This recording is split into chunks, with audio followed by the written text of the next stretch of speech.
Tony Doherty here for Doherty's TV, and I'd like to welcome this week's guest, Sergio Oliva Jr. Welcome to the show. Thanks, Tony.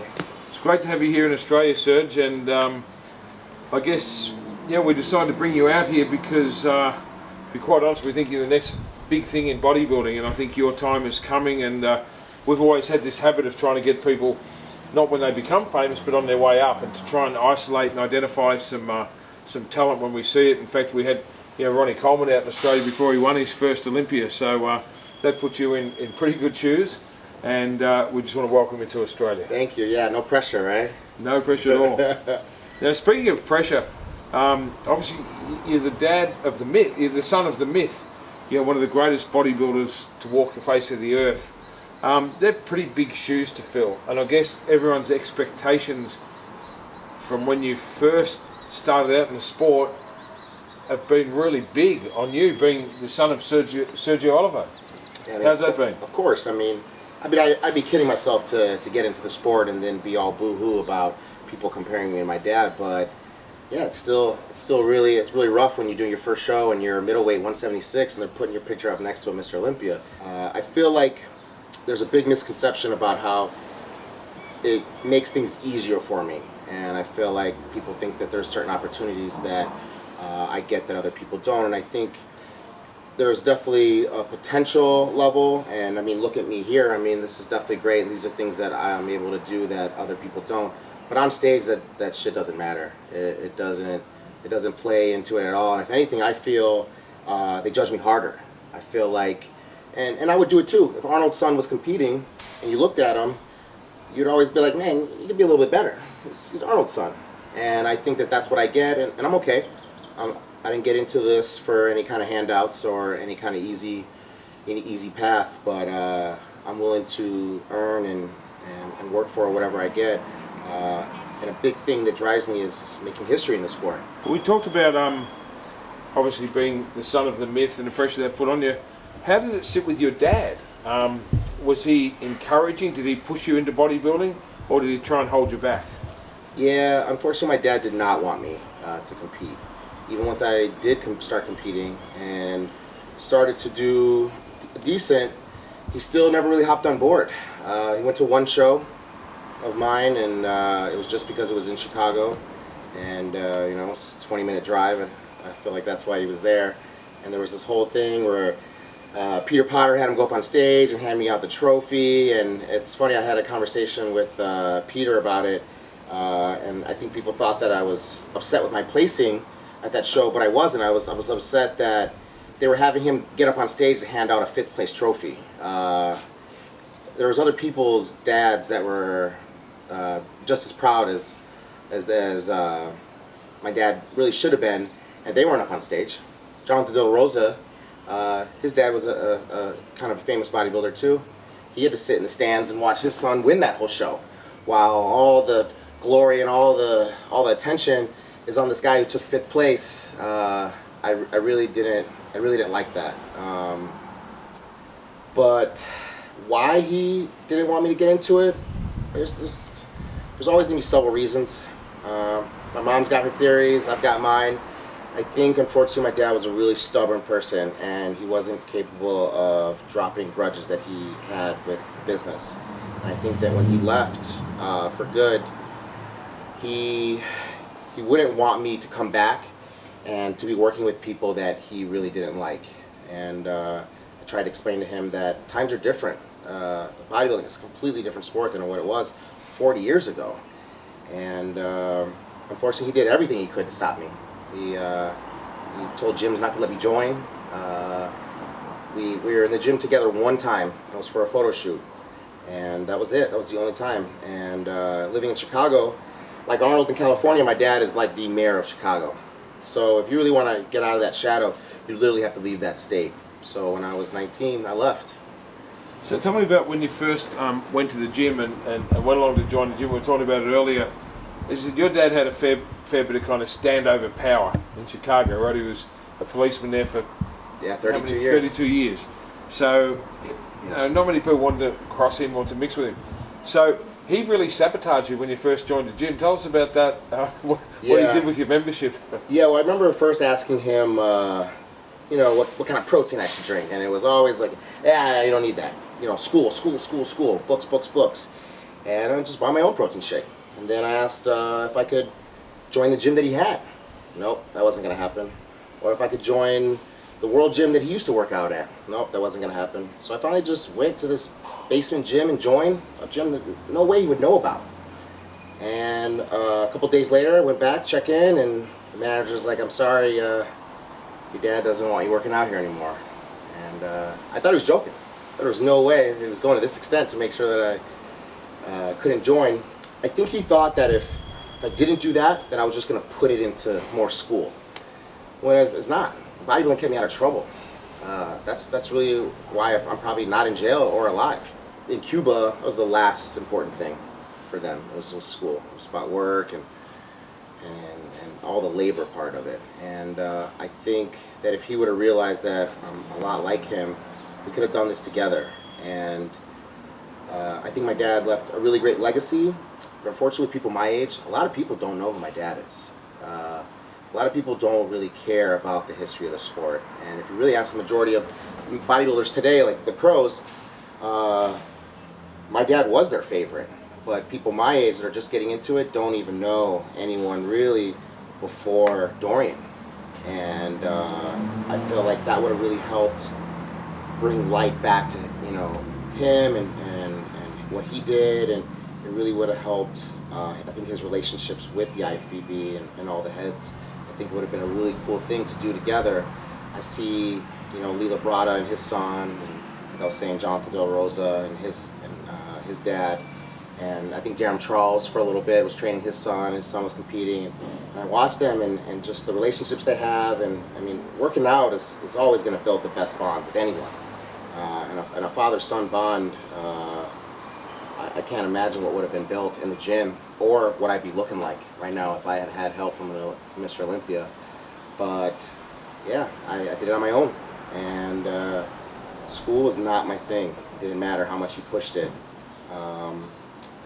I don't know if before he passed away, if he did realize that I started to do, you know, decent or not. I don't know how much he followed my career. People always want to tell me about how proud he was and how great he was, and I get, you know, that old school mentality. You can't tell your son or he's proud or you love him and stuff like that. But you know, I don't know. We'll never know. But all I can do is just keep doing it, and I think a lot of people would learn that didn't know who my dad is, who he was. Once I do, hopefully, do make it one day. I think a lot of people would realize there was people before Ronnie Coleman. There was Mr. Olympias, and who knows what my dad would look like with today's science. You know, we've had that conversation here in the gym because your dad was 20, 30 years ahead of his time. I mean, those shots we were looking at in the gym earlier, he's 19, 20 years old, and you know, he's more mature than some of the guys ever got. Yeah. And it does ask the question, imagine if he had trained you and passed on that knowledge and everything else. That must have been very hard for you coming up through the sport, not to have the support of everyone's favourite bodybuilder. But at the same time, do you think that's made you perhaps better having done it for yourself and made you stronger as an individual? Maybe that was his psychology to say, hey, I'm not going to give it to you easy. I had to fight for everything, being a refugee, coming from Cuba, no one gave me anything. Maybe he's passed that on to you, and his wisdom would be to make you a stronger person for when he's not around. Have you considered that? I mean, if I make it, then yeah, I guess that was. You can't say it wasn't the truth. I mean, who knows? I think something else too that we talked about before is me doing it on my own. It's also been a lot slower. There hasn't been. I wouldn't say that it's better. I would say that it's just my own way. You can't ever say not getting help from Mr. Olympia is better. That's never the case. But I think maybe doing it my way and a lot slower, you keep control over your midsection, and you keep those classic lines and stuff where a lot of people my age are just losing because it's the speed game, faster, bigger, you know, bigger, stronger, faster. And I think me having to do trial and error and learn It made me learn my body for sure, absolutely. I've definitely messed up enough to know what to do and what not to do, and know what works with my body and not. And yeah, you're right. Maybe from the beginning, if someone was like, lift that, drink that, eat that, maybe I would have just been lazy and never really learned it for myself. Maybe it's a case of hard love, maybe not. But he was a hard man, your dad. I mean, for and sure. you know, he was an intolerant man, and as you said, he was a very stubborn man. So he burnt bridges in the sport, and you've had to mend a lot of that stuff coming back, and perhaps you're taking your time. It's been a really, really smart move, because you've got a great reputation in the sport. I mean, here you are on the other side of the world guest posing because of guys like Chris and Jim and people in the sport have just told me you're a great guy, you're going to be good to work with. So we're trying to encourage you into the sport. So what are your dreams and aspirations now that you've got to the stage where you're within reach of the pro card for the first time ever, really? Right. Where you've come up really slow, and we knew you were a fair way off looking at your pictures, and I've watched you since you started competing. But this year, you certainly made that jump where you came this close to winning that pro card. So now that you've got that in its sights, what are your dreams and aspirations as a bodybuilder? It's kind of like what I was saying before. My dreams are to bring light back to the classic physique. I'm not gonna hate on the NPC or the IFBB for wanting to bring the classic physique in. I think bringing more competitors and a new look and new people to the sport is always going to be good for everybody. But I think also in a kind of roundabout way, it kind of starts to make people feel like you don't have to have a classic physique in bodybuilding. If there's a classic division, then go ahead and have big bellies in bodybuilding, and I don't think that's the case. I think you should be able to be big and have a classic physique and have good stage presence and do good posing. And if I could bring the ultimate dream, I mean, come on, of course, Mr. Olympia. I mean, what son of a Mr. Olympia gets into sport and goes, I'm okay just getting my pro card. I'm not going to sit here and lie to you and not say that that's the eventual dream. But of course, there's stages before that. And if, say, worst case, I don't get that Sandow, that would be the one thing that I'd really like to bring to the sport, is bring back old school bodybuilding from everything. How you look, how you stand, how you talk, how you hold yourself up. And I'd like to teach people coming up into the sport that it's not done with the drugs. It's not. It's done with the food and the training. And if I could change it a little bit and make, hey, you know what? I'm gonna care about my routine, a little bit, and how I do interviews or something like that. I don't want to just be an arrogant oaf that just yes or no answers. Yeah, I lift weight, pick it up, put it down. I'd like to change that part of bodybuilding.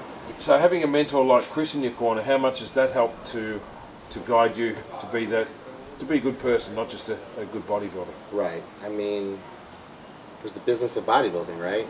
I mean, that's a big part of it. Is you wanna be the ambassador of the sport, on and off the stage.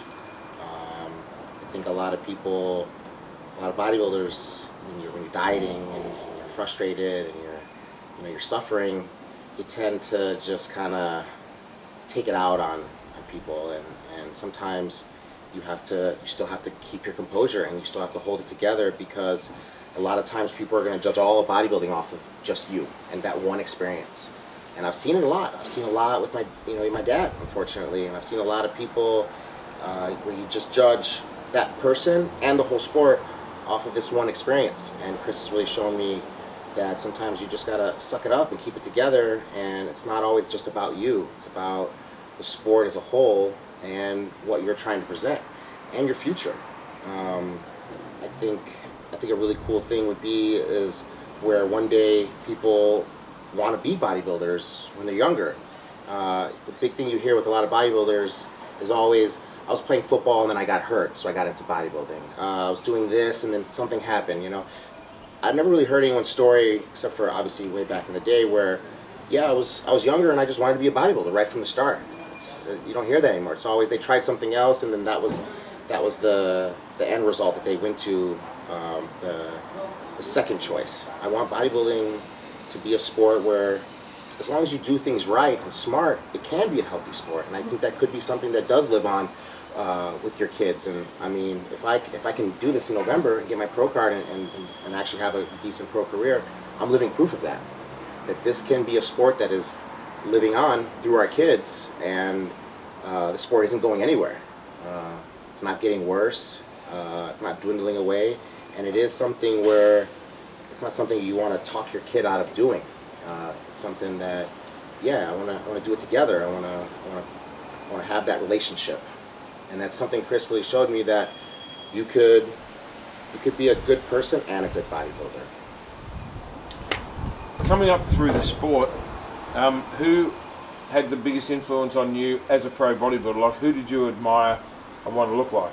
Well, there was Dad, and then beyond him, with the current crop, or the 90s bodybuilders, who were your favorites? It's funny because, like, I only really started to realize how great my dad was as a bodybuilder once I got into it. Because my dad's always going to be my dad, not Mr. Olympia.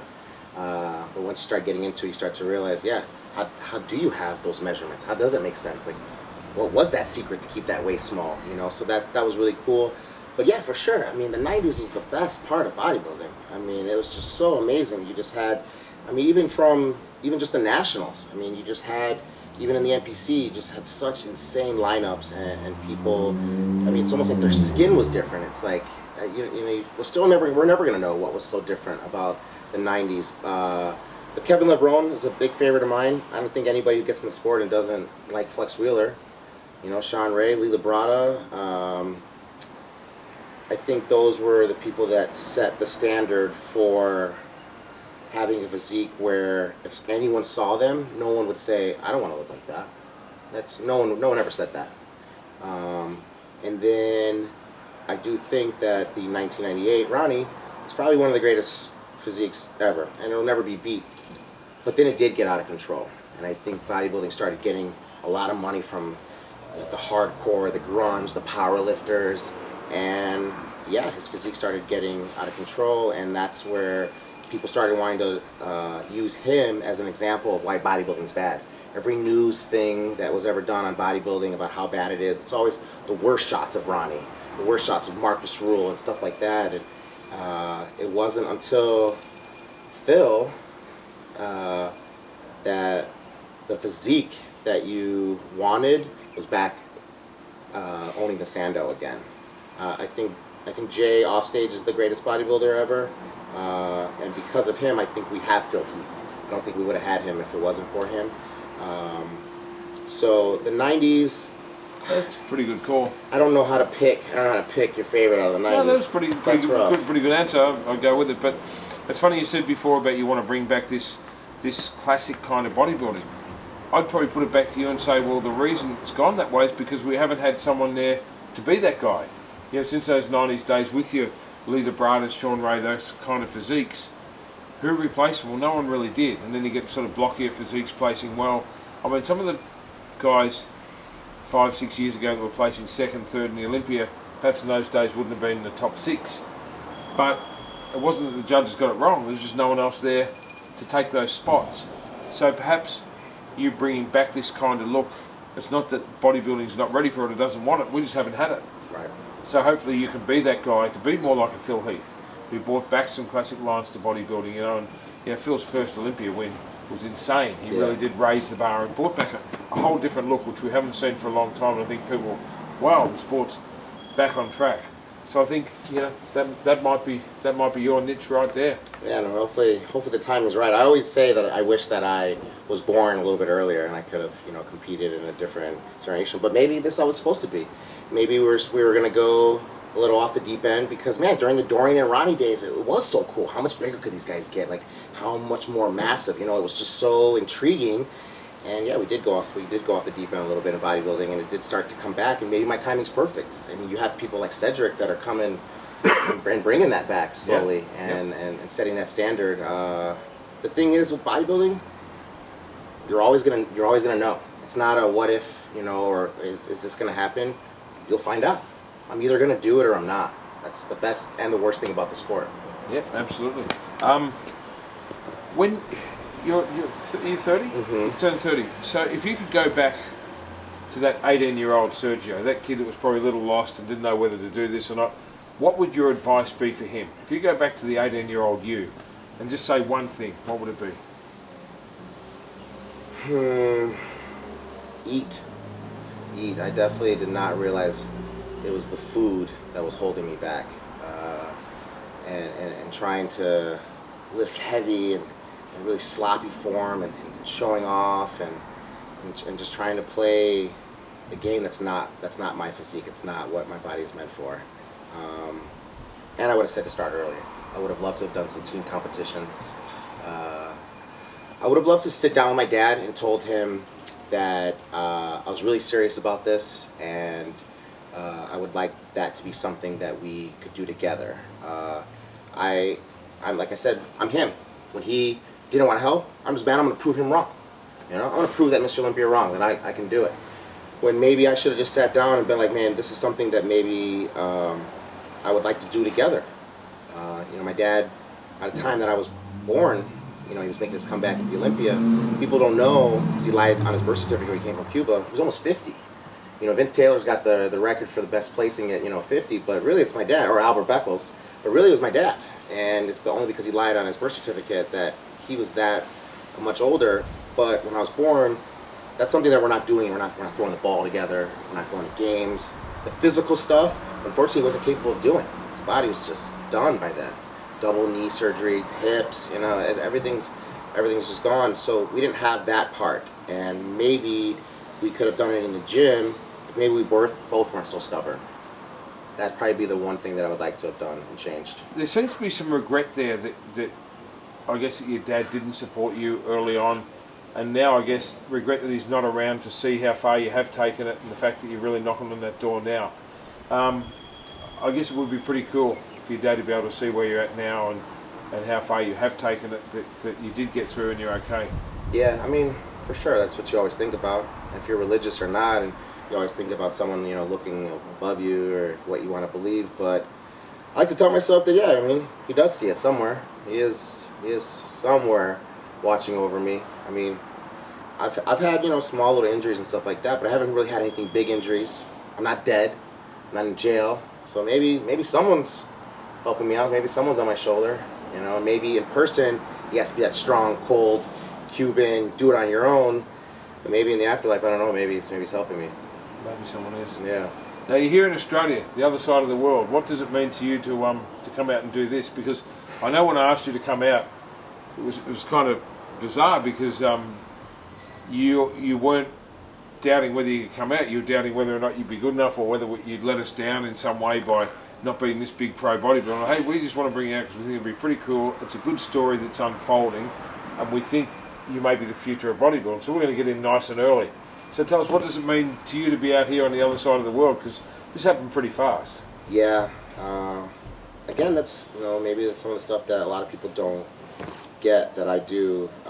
This door being opened and me being on the other side of the world is still surreal. I'm still kind of in shock. I don't know where I am, but I mean, Tony, really, it's just you.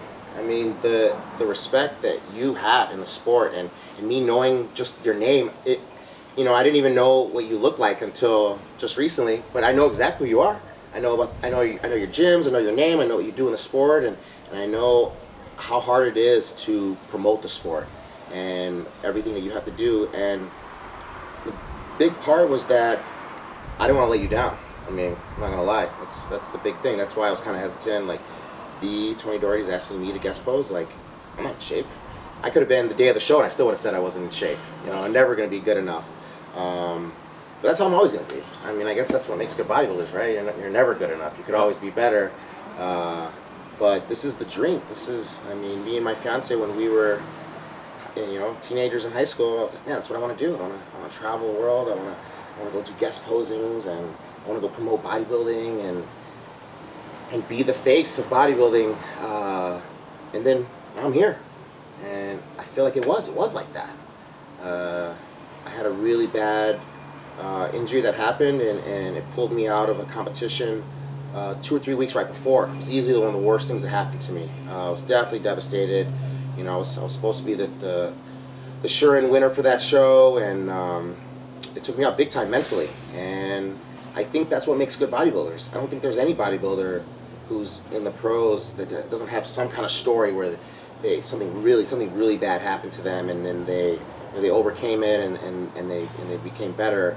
And me being here is that sign that when I was crying and upset and I don't want to lift anymore, and you want to give up, that look where I'm at right now.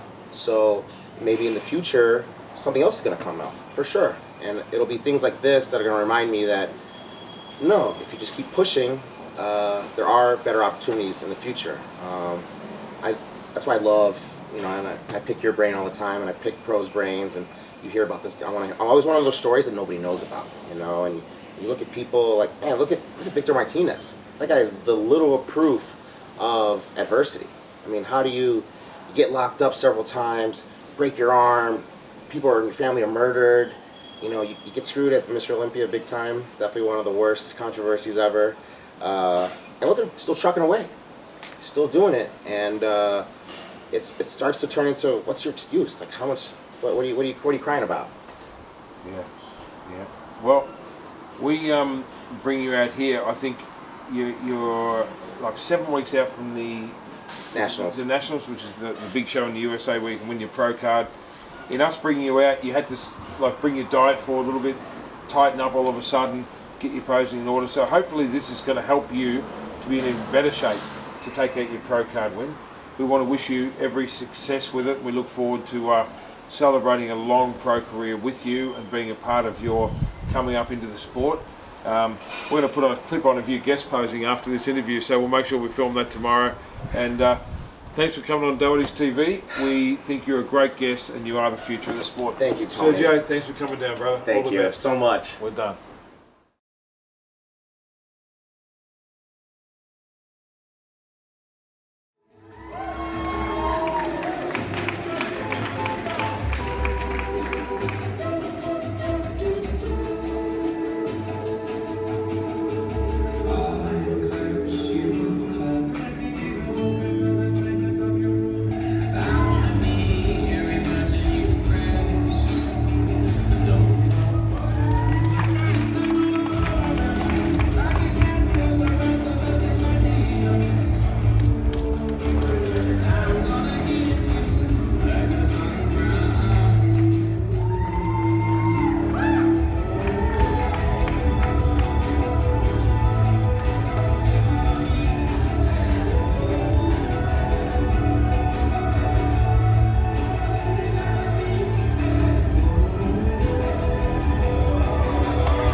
Thank you.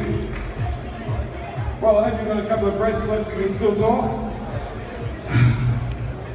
That was fantastic. Yeah, once we got it going. Once you got it going, yeah, there was just a little music from it.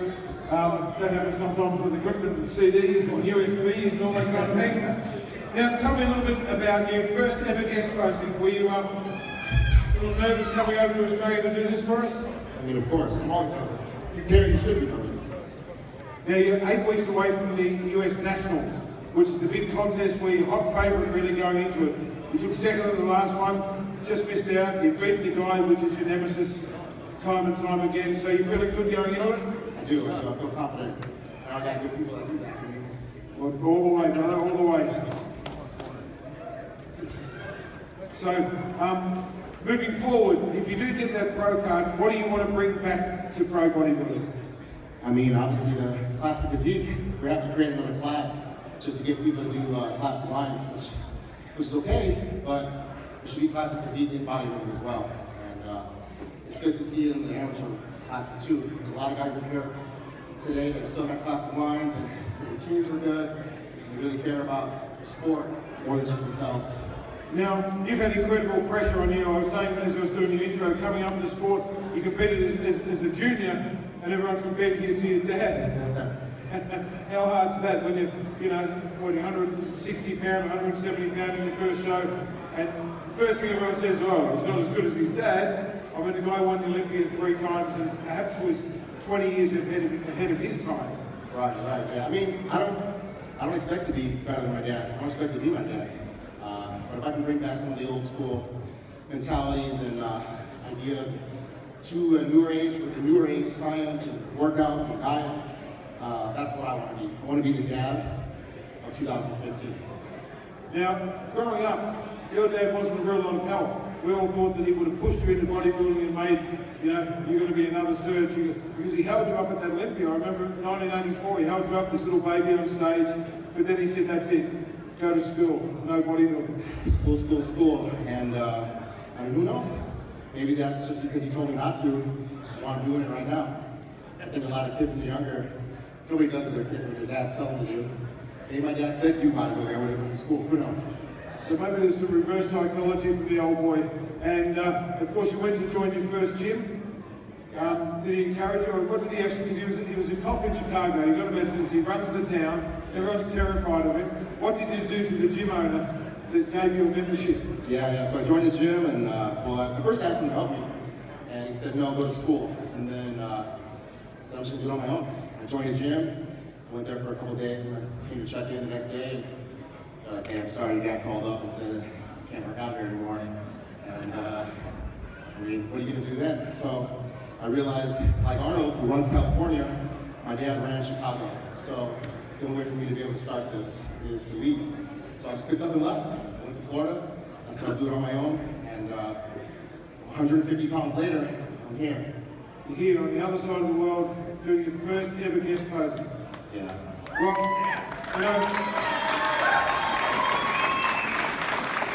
I'm a big believer that there's a reason for everything. And a mutual friend, Chris, called me and connected us. I said, I want to really help this guy. I think bodybuilding needs Sergio Oliva Jr. I think bodybuilding needs a fresh face and a new start. And I really think you're the guy, and I really believe you may be the next big thing. So remember us, dude, when you're, famous and everyone's talking about Sergio Oliva Jr., training for the Olympia. Just remember where it all started, here in Melbourne, Australia, with your new friends. Exactly. I can't wait.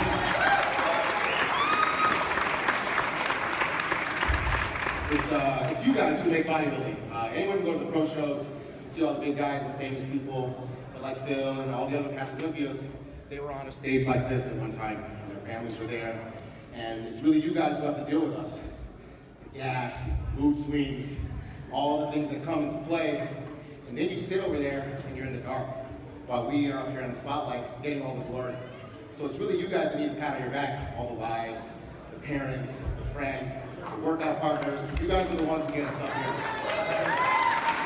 Well said. Now you can do it your time in Australia. I know it's a really quick trip because you want to get back and just get back into your training. How's Melbourne treating you? Yeah, if I don't want to get this pro card in the next 7 weeks, I don't think I'd be leaving. It's been really great. You guys are really genuine, and you really spoiled me for sure.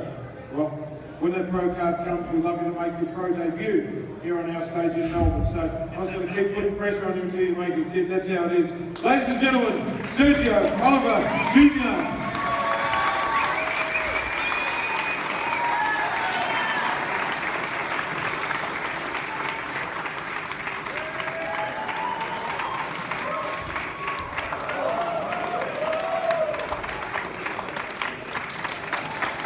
Thank you, sir.